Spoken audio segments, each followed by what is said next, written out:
बिस्मिल्लाहिर्रहमानिर्रहीम अस्सलाम वालेकुम। दोस्तों मैं हूं मोहम्मद असीम उल हक और आप देख रहे हैं शीशे। दोस्तों आज का हमारा टॉपिक है कैशे मेमोरी। कैशे मेमोरी क्या होती है, किस तरीके वर्क करती है, इसकी टाइप्स क्या हो सकती है। दोस्तों मैं आपको एक बात बता दूं कि हमारे कंप्यूटर की परफॉर्मेंस जो होती है वो डिपेंड करती है हमारे कैशे मेमोरी पे। वो किस तरीके, देखिए हमारा कंप्यूटर जो होता है या हमारा जो प्रोसेसर होता है वो हमारी कैशे से इंस्ट्रक्शंस को लेकर वो प्रोसेस कर रहा होता है। ठीक है, ये सारी चीज़ें आज हम डिस्कस करेंगे इस पर्टिकुलर वीडियो में। तो चलिए स्टार्ट करते हैं। सबसे पहले कैशे की डेफिनेशन क्या हो सकती है। Cache memory plays a key role in computing and data processing. ठीक है, की रोल होता है इसका। After all it's a critical component all modern computer system use to store data for fast and easy access. Everything from desktop PCs and data centre to cloud based computing resources. ठीक है, इन सारी चीज़ों में हमारी caching issues होते हैं। Use of fast static random access memory, S RAM भी इसको कहते हैं। ठीक है, एस रैम बेसिकली आपने इसका नाम सुना होगा, also called a cache memory. ठीक है, that works alongside the central processing unit. देखिए हम एक कहते हैं प्रोसेसर, एक कहते हैं सीपीयू। इन दोनों में डिफरेंस होता है। एक प्रोसेसर होता है, प्रोसेसर के अंदर हमारे सीपीयूज होते हैं, सीपीयूज के अंदर हमारे कोर्स होते हैं। ठीक है, सो ये सारी चीज़ें मैंने आपको बता दी थी इस चैनल पे एक वीडियो पड़ी हुई है सीपीयू पे। ठीक है, तो आप देख सकते हो, और वहाँ पे मैंने सारी चीज़ें अबाउट सीपीयू वो डिस्कस कर दी थी। ठीक है, और the fast performance of computer is often time credit to RAM. मतलब यहाँ पे ये कहा गया है कि हम अपने कंप्यूटर की जो फास्ट परफॉर्मेंस होती है वो क्रेडिट देते हैं अपने रैम और प्रोसेसर की परफॉर्मेंस को या उसकी पावर को। लेकिन कैशे मेमोरी जो होती है ये बहुत ज़्यादा ह्यूज जो है उसमें रोल प्ले करता है। क्यों? क्योंकि देखिए जब प्रोसेसर कोई भी इंस्ट्रक्शन रन करता है वो लेता है आपकी कैशे से। कैशे क्या करता है, कैशे के अंदर ऐसी इंस्ट्रक्शंस या प्रोसेसेस स्टोर होते हैं जो फ्रीक्वेंटली आपके प्रोसेस होते हैं, या रिसेंटली वो आपका कोई प्रोसेस अगर सीपीयू ने वो प्रोसेस किया था वो कैशे में स्टोर हो जाता है। ठीक है, तो ये कैशे के लेवल्स होते हैं। एक लेवल कैशे का आपके सीपीयू के बिल्कुल साथ होता है, मतलब उसके अलोंग साइड काम करता है। ठीक है, तो होता क्या है कि जो कैशे का लेवल या उसकी जो टाइप, ठीक है, वो जो आपके सीपीयू के साथ होता है उसमें सारी इंस्ट्रक्शंस होती हैं कि जो सीपीयू फ्रीक्वेंटली यूज़ करता है या प्रोसेस करता है। ठीक है, तो क्या होता है, सीपीयू को अगर वही प्रोसेस दोबारा से प्रोसेस करना है तो क्या करता है, वो पहले अपनी उस कैशे में उसको चेक करता है। ठीक है, अगर वो उसको मिलता है तो उसको जल्दी से प्रोसेस कर देगा। ठीक है, बजाय इसके कि वो रैम में जाए या हमारी दूसरी जो हार्ड डिस्क होती है उस मेमोरी में जाके उस प्रोसेस को ढूंढेगा तो वो बहुत ज़्यादा टाइम लेगा। तो क्या होता है, कैशे जो होता है वो उस प्रोसेस को अपने पास स्टोर रखता है। तो इस तरीके हमारे प्रोसेसर की जो स्पीड होती है वो डिपेंड करती है हमारे कैशे पे। ठीक है, मैंने यहाँ पे आपको सारी चीज़ बता दी कि कैशे वर्क कैसे करता है। कि एक कैशे होता है जो अलोंग साइड टू सीपीयू होता है, एक होता है लेवल 2 जो कि उससे थोड़ा सा अवे होता है। ठीक है, कोर्स के साथ होता है। एक होता है जो कि आपके प्रोसेसर के बाहर होता है। ठीक है जी, प्रोसेसर के बिल्कुल बाहर होता है, लेवल 3 होता है वो। ठीक है, तो ये लेवल्स हैं, आगे जाके हम इनको डिस्कस करेंगे किस तरीके वर्क करता है। यहाँ पर थोड़ा सा आप पढ़ सकते हैं वीडियो को पॉज करके। चलिए मैं थोड़ा सा पढ़ देता हूँ। ठीक है जी, some computer include an SSD cache memory. ठीक है, ये क्या है आगे जाके डिस्कस करेंगे। एसएसडी कैशे मेमोरी क्या होती है, often card flash memory caching. अच्छा, कैशिंग क्या होती है, कैशिंग ये होती है कि कैशे मेमोरी चीज़ों को नोटिस करती है कि कौन सा प्रोसेस बहुत ज़्यादा यूज़ होता है या प्रोसेस हो रहा है बाय सीपीयू। ठीक है, तो क्या करता है, उस प्रोसेस को अपने अंदर स्टोर कर लेता है। वो क्या कर लेता है, उस प्रोसेस को कैश कर लेता है अपने अंदर।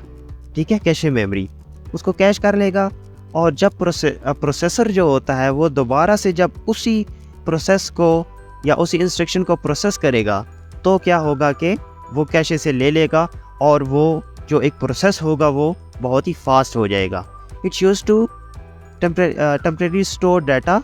ठीक है जी, ऐसा डाटा जो आपका मतलब टेम्परेरी जो होता है। ठीक है जी, अनटिल परमानेंट स्टोर मेथड, मतलब परमानेंट उसको स्टोर नहीं रखता है ये मेमोरी, वो टेम्परेरी चीज़ों को स्टोर रखती है। ठीक है, मतलब कि जिस तरीके अगर आपका कंप्यूटर बंद हो जाता है तो वो आपकी सारी मेमोरी लॉस्ट हो जाती है, ठीक है। However, since the CPU is one component responsible for pulling and processing information, ठीक है, ये क्या करता है, रिस्पॉन्सिबल क्या होता है कि प्रोसेस करता है। It works considerably faster than the average RAM. Users may be forced to wait, मतलब कि हो सकता है कि यूज़र को वेट करना पड़े कि एक प्रोसेसर वो प्रोसेस कर रहा है। वो कौन सी सूरत हो सकती है कि आपकी कैशे मेमोरी के अंदर वो इंस्ट्रक्शन नहीं है, ठीक है। अगर कैशे मेमोरी के अंदर जो प्रोसेस अभी होगा या प्रोसेसर जो प्रोसेस करना चाह रहा है वो कैशे के अंदर फ़िलहाल अभी इस वक्त नहीं है, तो यूज़र को वहाँ पे वेट करना पड़ सकता है। क्यों? क्योंकि CPU उसके बाद उसको रैम में उस इंस्ट्रक्शन को ढूंढेगा, ठीक है, नहीं तो वो आपकी जो हार्ड डिस्क होती है उसमें जाके ढूंढेगा और इस तरीके वो उस प्रोसेस को ढूंढ के वो आपके लिए काम करता है। तो इस सूरत में आपको क्या हो सकता है, वेट करना पड़ सकता है। अगर आपके CPU के साथ जो कैशे है उसके अंदर प्रोसेस है, तो देखिए CPU सबसे पहले कैशेस को चेक करता है, ठीक है। अगर कोई भी आप उसको इंस्ट्रक्शन देते हो वो आपको उस कैशे के अंदर, देखिए मैं आपको एक मिसाल देता हूँ। डिफ़ॉल्ट ऐप्स होती है आपके कंप्यूटर के अंदर, डिफ़ॉल्ट सॉफ्टवेयर, वो सॉफ्टवेयर ऐसे सॉफ्टवेयर होते हैं कि जब आप अपने कंप्यूटर को टर्न ऑन करते हो वो खुद ब खुद रन हो जाते हैं, ठीक है।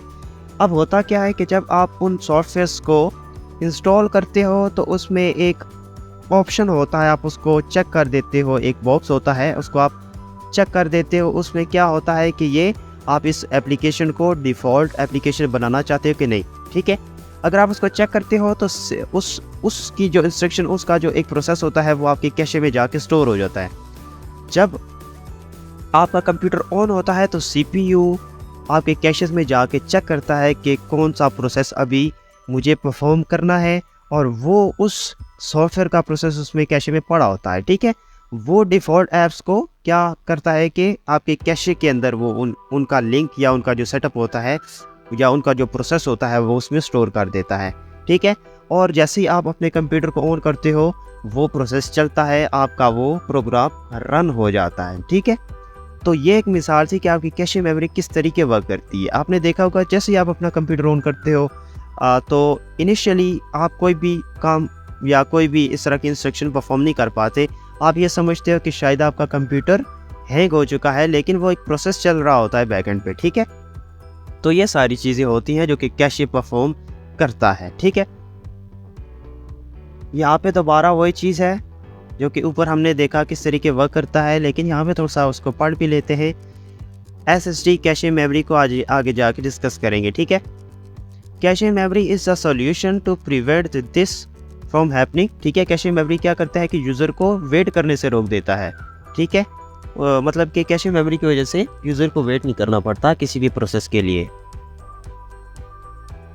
This is accomplished by installing a small capacity but fast SRAM close to the CPU, ठीक है। CPU के साथ एक आपकी कैशे जो होती है वो आपको इस चीज़ से रोक देती है या आपको उसकी वजह से वेट नहीं करना पड़ता किसी भी प्रोसेस के लिए, ठीक है।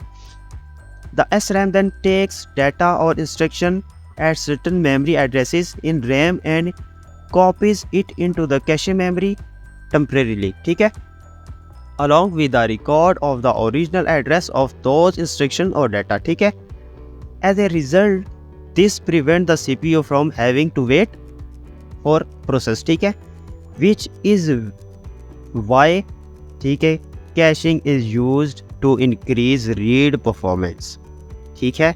हम ये समझते हैं कि हमारे प्रोसेसर की स्पीड ज़्यादा होगी तो हम क्या करेंगे, हमारा कंप्यूटर की जो परफॉर्मेंस है वो इंक्रीज़ हो सकती है, या हमारे रैम को अगर हम इंक्रीज़ कर देते हैं तो हमारे कंप्यूटर की परफॉर्मेंस इंक्रीज़ हो सकती है, ठीक है। वो किसी हद तक वो भी ठीक है, लेकिन कैशे का मेन रोल होता है इसमें। However, since the cache memory of any given device is small in related to its RAM, CPU computing power, it can't always hold all of necessary data, ठीक है। मतलब इसका ये है कि आपका रैम की कैपेसिटी ज़्यादा होती है, CPU की कैपेसिटी ज़्यादा होती है बनिस्बत आपके कैशे के, ठीक है। तो क्या होता है कि कैशे फुल भी हो सकता है, उसकी मेमोरी फुल हो सकती है, ठीक है। तो ये कह रहा है कि आपका सारा डाटा उसमें स्टोर तो नहीं हो सकता ना, depending on which scenario ends up happening, ठीक है। It code result in words refer to as a cache hit और कैशे मिस, ठीक है। यहाँ पे 2 टेक्निक्स होती हैं, ठीक है, कैशे हिट और कैशे मिस, ठीक है। होता कुछ यूँ है कि जब आपके प्रोसेसर ने कोई भी टास्क परफॉर्म करना है, उसका जो एक इंस्ट्रक्शंस होती है वो आपके, या उसका जो प्रोसेस होता है, उसका जो रिकॉर्ड होता है वो आपके कैशे में जाके पहले चेक करता है, ठीक है। अगर उसको वो प्रोसेस कैशे के अंदर से मिल जाता है तो उसका मतलब है, उसके लिए हम टर्म यूज़ करते हैं कैशे हिट, ठीक है। अगर प्रोसेसर को वहाँ से कोई भी हेल्प नहीं मिलती है, वहाँ से उसको कोई भी डाटा नहीं मिलता है, तो उसका मतलब है कैशे मिस, ठीक है, कि प्रोसेसर ने कैशे में चेक किया और कैशे में से उसको वो चीज़ें या वो प्रोसेसेस नहीं मिले, तो उसके लिए टर्म यूज़ होती है कैशे मिस, ठीक है। उसका फिर नुकसान यह होता है कि आपका जो प्रोसेस होता है वो लेट हो जाता है, क्योंकि आपका प्रोसेसर जो होता है फिर उसके बाद दूसरी कैशे में इसको चेक करेगा, उसके बाद उसको लेवल 3 पे जाके चेक करेगा, देन उसके बाद वो रैम में जाके चेक करता है, फिर आपके वो मेमोरी में जाके चेक करता है, ठीक है। तो इस तरीके ये प्रोसेस चलता है, तो आपका वो प्रोसेस लेट भी हो सकता है अगर आपका वो प्रोसेस कैशे में नहीं था। अभी कॉन्सेप्ट आता है व्हाट इज़ SSD कैशे, जो कि पीछे हमने थोड़ा सा उसको डिस्कस किया था। SSD cache is a computing and storage technology that store frequently used and recent data to a fast SSD cache, ठीक है।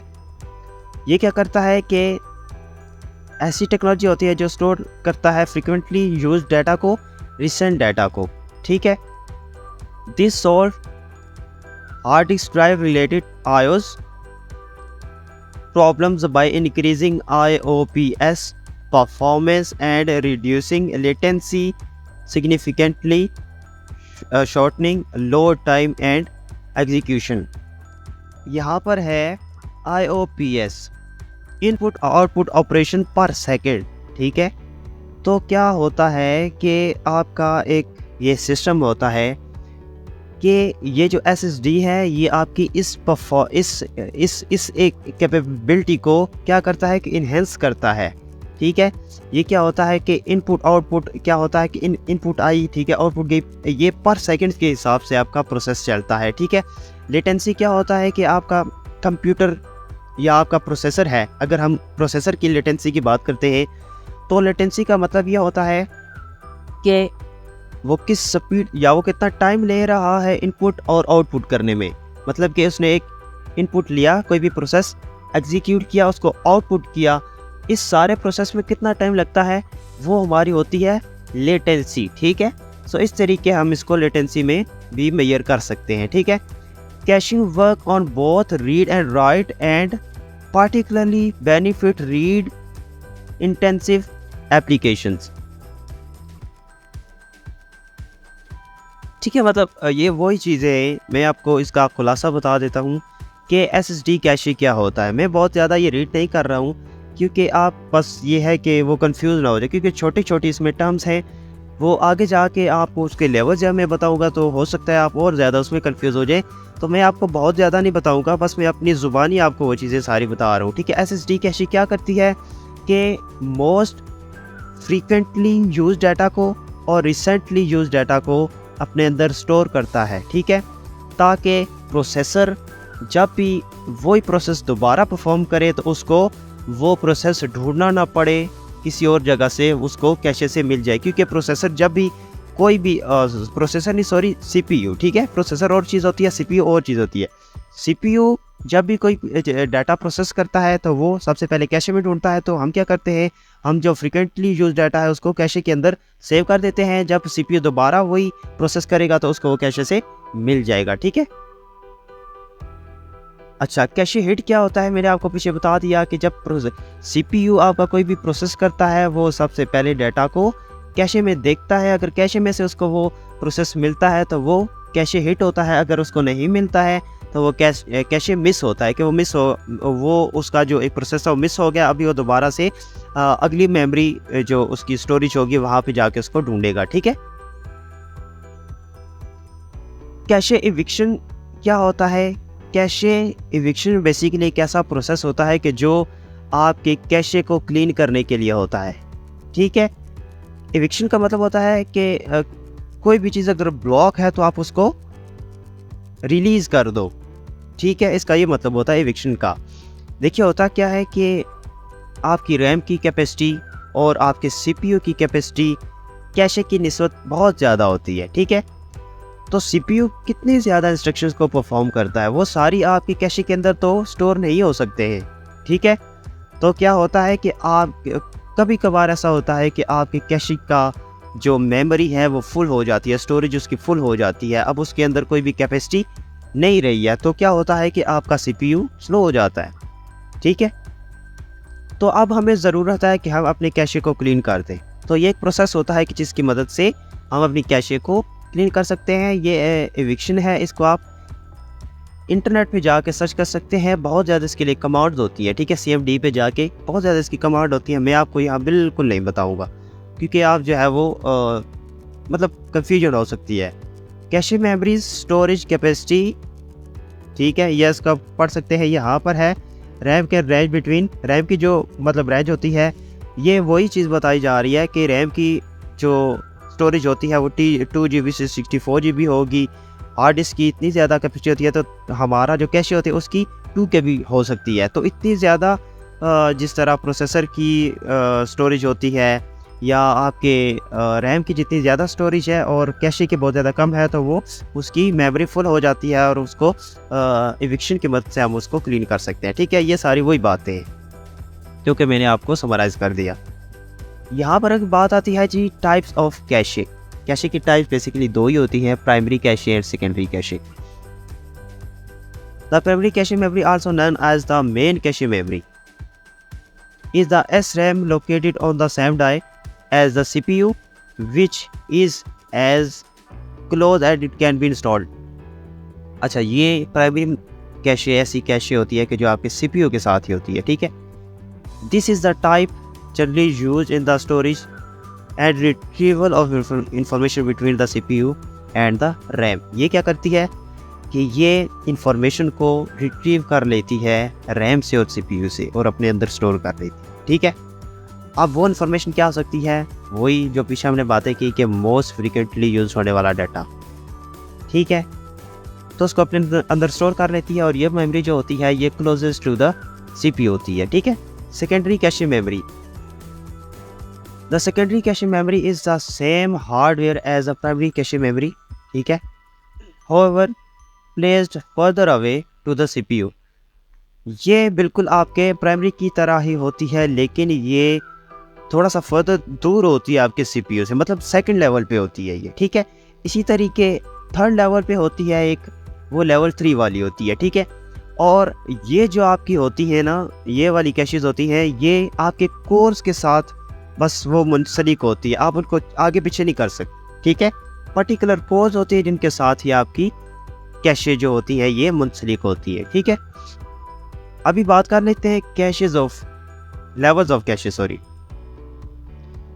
Modern computer system have more than one piece of cache memory, ठीक है, as this cache vary in size and proximity to the processor cores, ठीक है। Modern computer के अंदर multiple caches होते हैं और ये डिपेंड करते हैं आपके कोर्स पे। आपके CPU के अंदर कोर्स होते हैं, ठीक है। इस तरह आपने सुना होगा core i3, core i5, core i7, ठीक है। तो वो कोर्स होता है और उस CPU के अंदर मल्टीपल कोर्स होते हैं, ठीक है। खैर वो जो कोर होते हैं उनको भी मल्टीपल डिवाइड करके वो जो है वो लॉजिकल एक हम मेमोरी क्रिएट कर सकते हैं, लेकिन वो अलग सा टॉपिक है, ठीक है। यहाँ पे ये बात की गई है कि कैशे मल्टीपल कैशेस एक CPU के अंदर हो सकते हैं डिपेंडिंग टू द कोर्स, ठीक है। The smallest and faster cache memory known as the level 1 cache और लेवल 1 कैशे, ठीक है। लेवल 1 या L1 कैशे, इसको L1 कैशे भी कहते हैं, ठीक है। And the next is the level 2 cache, then L3। Most system now have on L3 cache since the introduction of the Skylake chips, मतलब एक चिप्स होती है उसके अंदर ये तीनों हो सकती हैं, ठीक है। Intel has added L4 cache, Intel जो है उसने L4 कैशे भी अपने प्रोसेसर में ऐड करना शुरू कर दिया अब, ठीक है। आगे जाके अभी इनके लेवल्स को डिस्कस कर लेते हैं। अभी L1 है, ठीक है। L1 cache is the faster type of cache memory since it's embedded directly into the CPU itself, ठीक है। L1 जो होता है ये पहले भी मैं आपसे बात कर चुका हूँ कि ये CPU के साथ एम्बेडेड होता है, ठीक है। CPU के बिल्कुल करीब होता है। जैसे CPU कोई भी टास्क परफॉर्म करेगा वो सबसे पहले लेवल 1 को देखेगा, ठीक है। अगर इसमें उसको नहीं मिलता वो ऑपरेशन या वो इन्फॉर्मेशन तो वो जाके आपके लेवल 2 में देखेगा, ठीक है। इट्स हाइट रिस्ट्रिक्टेड होती है, मतलब कि साइज में ये बहुत ज़्यादा छोटी होती है। It runs at the same clock speed as the CPU, ठीक है। मतलब क्लॉक स्पीड जो CPU की होती है उसी स्पीड से ये चलती है, ठीक है।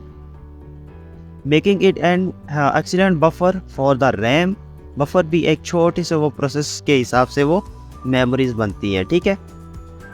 NIG level cache tend to be divided into 2 parts, one for the level 1I, ठीक है जी, and second level 1D। Level 1 को 2 हिस्सों में डिवाइड किया जाता है। लेवल 1I से मुराद होता है इंस्ट्रक्शन, ठीक है। दूसरी होती है लेवल 1D से मुराद है डाटा।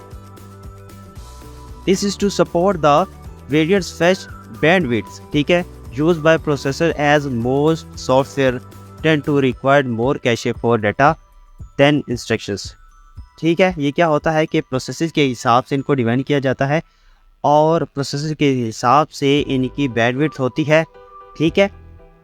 मतलब कि कोई भी अगर आपका सॉफ्टवेयर रन हो रहा है तो उसके अकॉर्डिंगली उसके जो कैशेस जो उसको चाहिए जितनी मेमोरी वो उस हिसाब से उसको वो डिवाइड कर दिया जाता है। इसकी बेसिकली 2 कैटेगरीज होती हैं, L1I, L1D, ठीक है।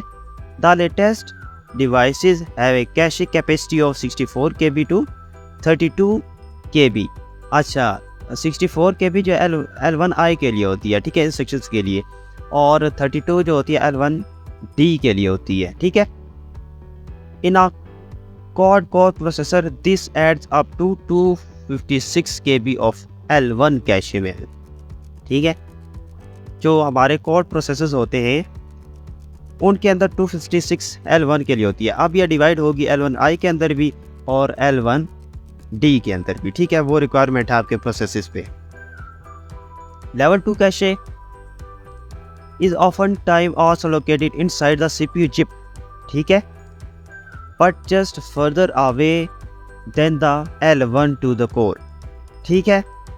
होता क्या है कि ये आपकी जो CPU चिप है ये उसी के अंदर ही होती है, लेकिन थोड़ी सी CPU से थोड़ा सा हट के ये दूर होती है, मतलब लेवल 2 पे होती है, ठीक है। Those are considerably less expensive than the layer, मतलब लेस एक्सपेंसिव होती है L1 से, क्योंकि L1 जो है ये बहुत ज़्यादा एक्सपेंसिव होती है इसी तरीके, इसीलिए इसकी स्पेक्स बहुत ज़्यादा कम होती है क्योंकि इसकी स्पीड बहुत ज़्यादा होती है, ठीक है।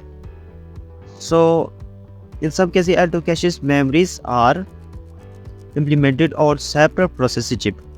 अच्छा, इसमें ये कहा गया कि कुछ केसेस ऐसे भी हो सकती हैं कि L2 के लिए सेपरेट चिप हो सकती है, तो उसको हम को प्रोसेसर कहेंगे, ठीक है। अगर हम L2 को, कुछ केसेस ऐसे होते हैं कि अगर L2 को डिवाइड कर दिया जाए एक अलग किसी चिप के अंदर उसको रखा जाए तो हम उसको को प्रोसेसर कहेंगे, ठीक है। देन लेवल 3 आ गया। Level 3 cache memory sometime refer to as last level cache located outside of CPU, ठीक है। ये CPU से आउटसाइड होता है। मैं आपको एक मिसाल देता हूँ। एक नेटवर्क है, ठीक है, उसमें मल्टीपल कंप्यूटर्स हैं। अगर वो नेटवर्क के अंदर ही रहते हुए कम्युनिकेट करेंगे तो वो कर सकते हैं। अगर वो किसी दूसरे नेटवर्क के साथ कम्युनिकेट करना चाहते हैं तो वो नहीं कर सकते। अगर हम एक राउटर लगा देते हैं या गेटवे वहाँ पे हम इंसर्ट कर देते हैं। गेटवे क्या काम करता है कि एक नेटवर्क की कम्युनिकेशन करवाएगा दूसरे किसी डिफरेंट नेटवर्क के साथ, ठीक है, जो कि इन दोनों नेटवर्क से बाहर लगा होता है। ठीक है, जो कि सेंट्रल डिवाइस होती है। इसी तरीके हमारा यहाँ पर कोर 3 यही काम करता है। ठीक है, हमारे L2 L1 के दरमियान कम्युनिकेट करने के लिए अगर कोई इस तरह का एक प्रोसेस होता है या इस तरह की कोई टेक्निक है तो वो लेवल 3 है। ये भी कैशे है, इसके अंदर भी डाटा होता है, लेकिन ये दोनों के लिए कॉमन होता है। ये डिपेंड करता है कि प्रोसेसर इसको किस चीज़ के लिए यूज़ कर रहा है। ठीक है, तो ये एक कॉमन सी होती है और CPU के ये बाहर होती है, आउटसाइड होती है। ठीक है, ये अलग से होती है। इसको L1 के अंदर अगर यूज़ कर दिया जाए या L2 के अंदर भी यूज़ कर दिया जाए तो ये हो सकता है। CPU पे ये डिपेंड करता है कि वो किस तरीके इसको यूज़ करता है। ठीक है, मुझे लगता है कि यहाँ तक इंफॉर्मेशन बहुत ज़्यादा इंफॉर्मेशन है आपके लिए। अगर आपको कैशे के बारे में और भी इंफॉर्मेशन चाहिए, ठीक है, मैं सोच रहा था कि मैं इसके बाद जो वीडियो बनाऊँ कैशे को क्लीन किस तरीके किया जाए। ठीक है, क्योंकि कैशे मेमोरी है, बहुत ज़्यादा छोटी मेमोरी होती है ये, तो ये फुल हो सकती है। जब ये फुल होती है तो आपके कंप्यूटर की परफॉर्मेंस लो हो जाती है, ये कंफर्म बात है। ठीक है, तो हम अपने इस कैशे को किस तरीके क्लीन करें ताकि हमारे कंप्यूटर की जो स्पीड है वो अप हो सके। ठीक है, बेसिकली कैशेस CPU के साथ होते हैं, हमारे रैम के साथ भी होते हैं, हमारे हार्ड डिस्क के साथ भी होते हैं। ठीक है, तो डिस्क कैशे का आपने नाम सुना होगा, अगर वो फुल है तो आपकी डिस्क स्लो हो जाती है। ठीक है, इसी तरीके अगर आपका CPU के साथ जो है वो फुल होते हैं, उनकी कैपेसिटी फुल होती है, तो वो आपकी CPU की कैपेसिटी को डाउन कर देते हैं। तो हम इनको क्लीन किस तरीके कर सकते हैं, इंशाल्लाह नेक्स्ट वीडियो में मैं आपको ये सारी चीज़ें बता दूंगा। तो thank you so much for watching. अल्लाह हाफिज़।